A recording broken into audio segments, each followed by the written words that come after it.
You're tired, not the kind of tired that sleep fixes, the kind that lives in your bones, the kind that makes you scroll through your phone at 2 in the morning even though you need to be up at 6. Your mental bandwidth is at zero.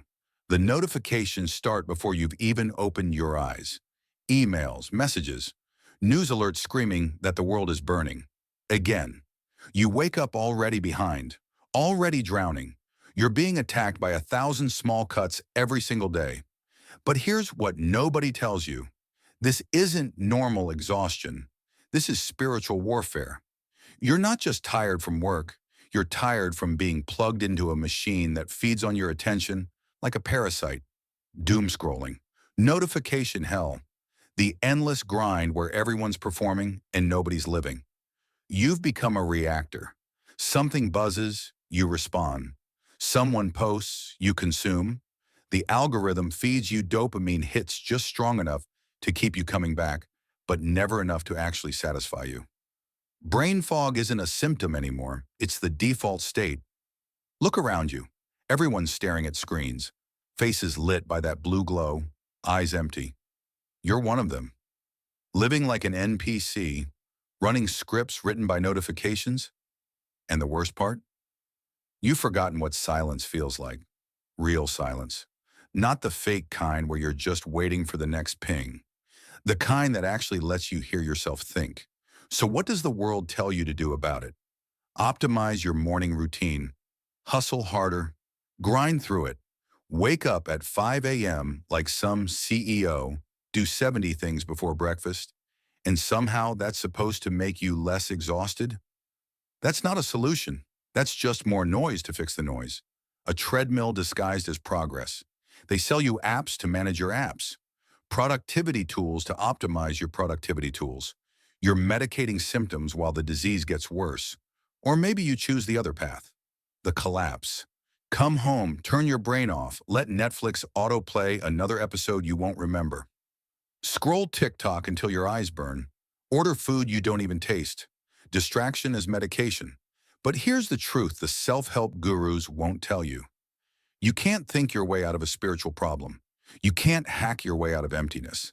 You're not tired from doing too much. You're tired from being too available to everyone, to everything, to the chaos.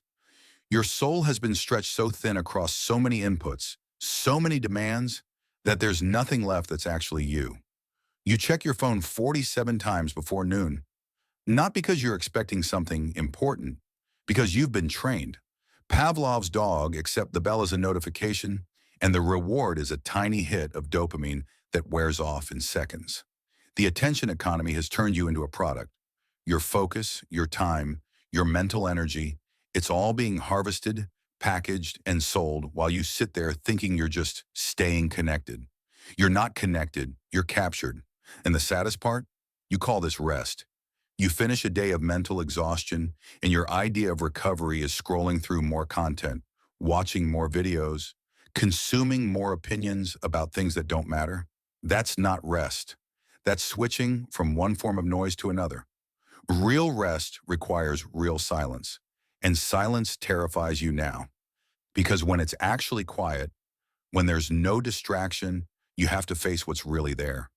The anxiety, the emptiness, the realization that you haven't had an original thought in weeks because you've been too busy consuming everyone else's. So you avoid it. You fill every gap with sound. Podcasts while you cook. Music while you work. YouTube while you eat. Anything to avoid being alone with yourself. But avoidance isn't recovery. It's just postponing the crash. And you're heading for one. The kind where your body forces you to stop because you refuse to do it willingly. Burnout. Breakdown. Whatever name you want to give it, it's coming. Unless you learn what the ancient warriors knew. There's a concept that's been understood for thousands of years, but we've completely forgotten. Strategic withdrawal, not retreat, not giving up. Withdrawal. The samurai called it mushin, no mind. The Stoics called it the inner citadel. Monks across every tradition have practiced it. Radical silence as a weapon. Because that's what it is, a weapon. The modern world doesn't want you to figure this out. A person who controls their attention is a person who can't be controlled. A person who can sit in silence is a person who doesn't need the next product, the next distraction, the next dopamine hit. That person is dangerous to a system built on your distraction. This is what I call monk mode. And before you think I'm telling you to move to a monastery, though honestly, if you can, do it. This is about something deeper. This is about becoming the calm center of the storm while standing in the middle of it. It's the ability to detach from the chaos without abandoning your life. Think of your mind like water in a glass. Every input creates a ripple. Notifications, opinions, demands, arguments online, news cycles. Each one disturbs the surface. After a while, the water is nothing but chaos. You can't see through it. You can't see yourself. Silence lets the water settle, and when the water is still, you can see all the way to the bottom. Marcus Aurelius understood this. The man was literally commanding armies, running an empire, dealing with wars and plagues and political nightmares. And he wrote this: people seek retreats for themselves in the country, by the sea or in the mountains. But this is altogether unphilosophical when it is possible at any hour you please to find a retreat within yourself. He got it. The battlefield isn't out there, it's in here. And the most powerful weapon you have is the ability to close the gates, to say not now, not you, not this, to choose silence in a world that's screaming for your attention. That's real power, the kind the modern world has completely forgotten. So how do you actually do this? How do you enter monk mode when you've got a job, bills, a phone that won't stop buzzing, a life that demands you stay plugged in? First, understand this. Silence is a practice, not a feeling. You don't wait until you feel like being silent. You choose it like you choose to go to war. Strategically, deliberately, create sacred hours. Not when it's convenient, not if you have time. You make the time, 1 hour, every single day, non-negotiable. Airplane mode isn't just a phone setting. It's a spiritual practice. During this hour, no phone, no inputs, no scrolling, no music, no podcasts, no content consumption of any kind. Just you and silence. The first time you try this, you'll feel like you're crawling out of your skin. Your hand will reach for the phone like a phantom limb. You'll feel anxious, bored, uncomfortable. The noise withdrawal will hit you like a drug addict going cold turkey. Good, that discomfort is the poison leaving your system. Let it go. Second, guard your mental gates. Your attention is finite.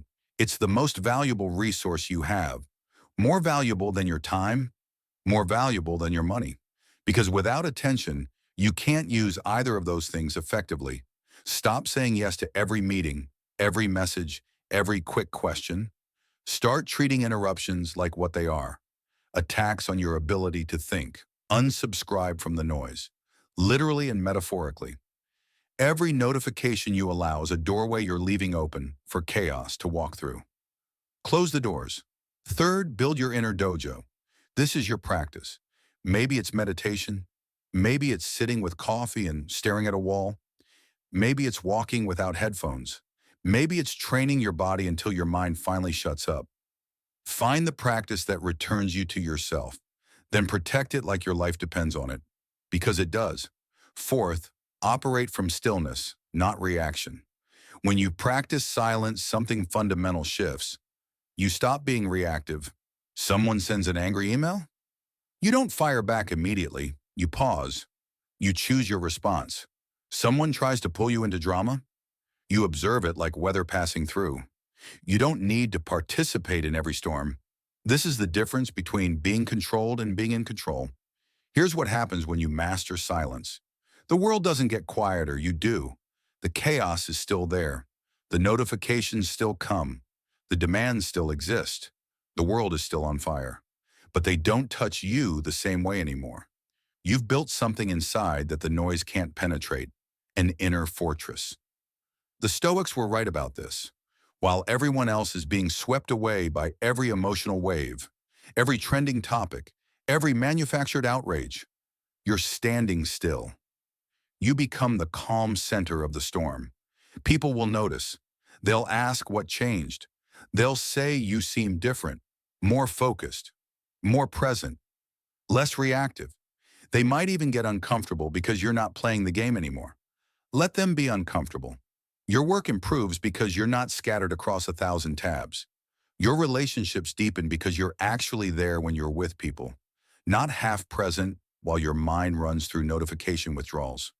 Your decisions get clearer because you're not operating from a place of constant overstimulation and manufactured urgency. This is what the ancient warriors knew. Stillness is strength. Silence is where you sharpen the blade. And when you return to the battlefield, the office, the streets, the grind, the simulation, you return as something different. Not burned out, not reactive, not running on fumes and borrowed energy. You return as the master of your own mind. And in a world that profits from your distraction, from your chaos, from your constant state of reaction, that makes you unstoppable, the noise will always be there. The algorithm will keep trying. The attention economy will keep harvesting. The world will keep screaming. The question is, will you let it define you? Or will you build something inside so strong, so silent, so unshakable that the noise becomes irrelevant? This is the power of radical silence. Not running away, not hiding, standing in the middle of the storm and refusing to move. The war for your mind is real, and silence is how you win it. Guard your silence like you guard your life, because it is your life. Everything else is just noise.